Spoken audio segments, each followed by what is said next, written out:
New from single one, a release that has been long coming and has took a while to get here, is 1950's The Gunfighter, starring Gregory Peck as James Ringo, the fastest man in the West.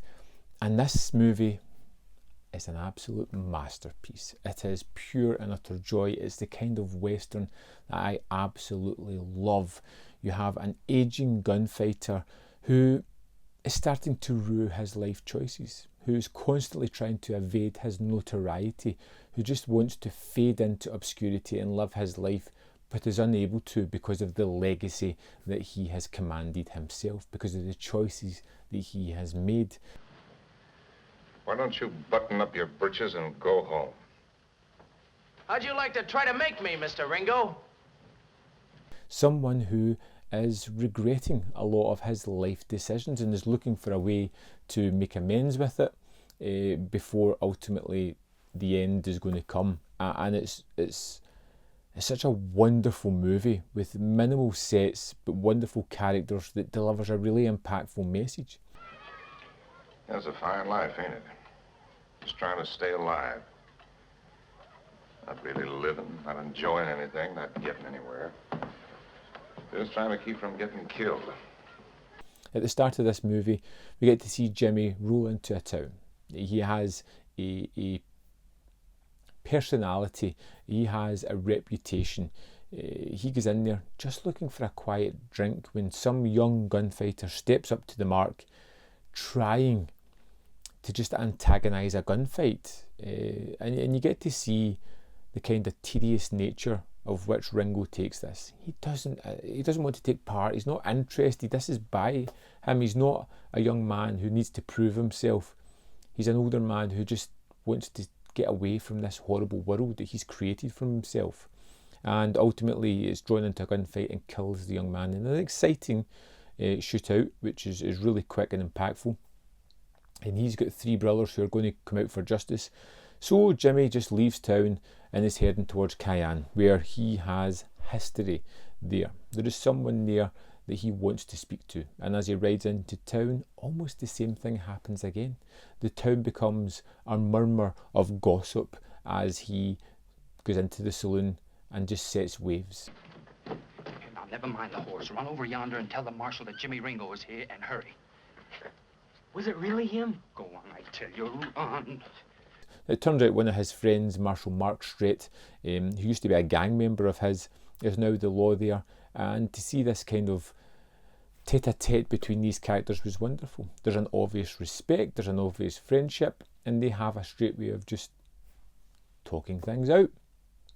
Mark wants him out of the town, so there's no violence in his town, and Jimmy just wants to hang about for a second because he wants to speak to his wife or his ex-wife, or her, who has kind of changed her name and just settled down.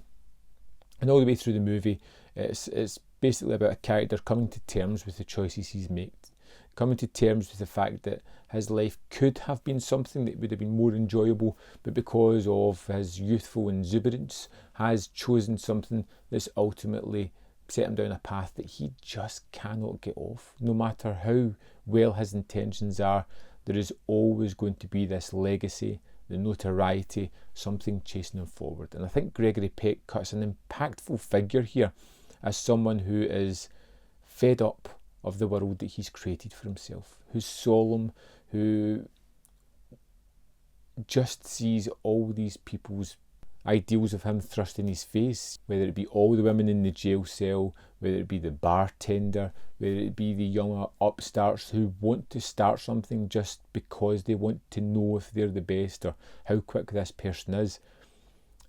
It's everything that comes to fruition in this movie. It's one of those thematics that really speaks to me when you're watching a character ultimately deal with his life's choices. Good, bad, indifferent, they are what they are. Hopes and dreams are nice, but reality is stone cold for this character. And I like a lot of the characters that come into it.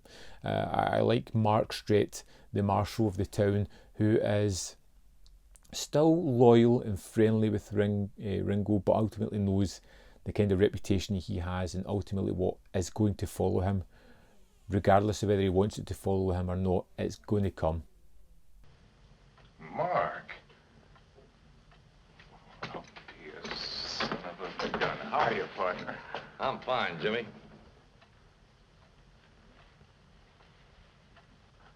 Are you joking? Nope. I'm the marshal here now. Well, I'll be darned.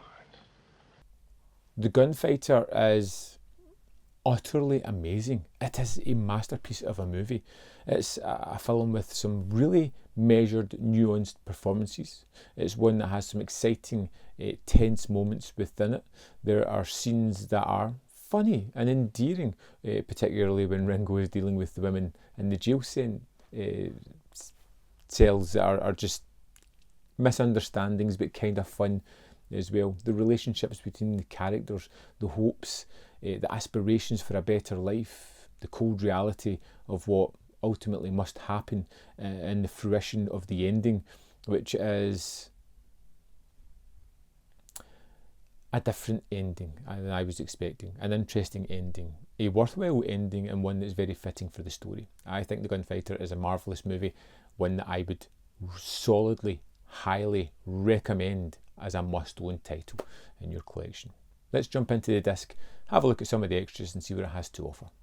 So this is the menu for The Gunfighter. It is rather minimalist and I kind of like it. The extra features aren't super extensive, but they do offer some fantastic material here. The main extra feature here is an introduction by Alex Cox, and it's just under 10 minutes and it is fascinating.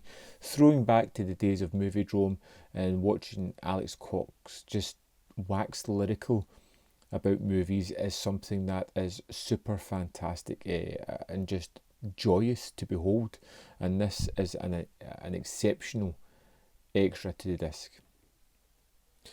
Next we have the still gallery. It just offers up various posters, scenes from within the movie or behind the scenes pictures that are interesting enough and quite a nice curiosity.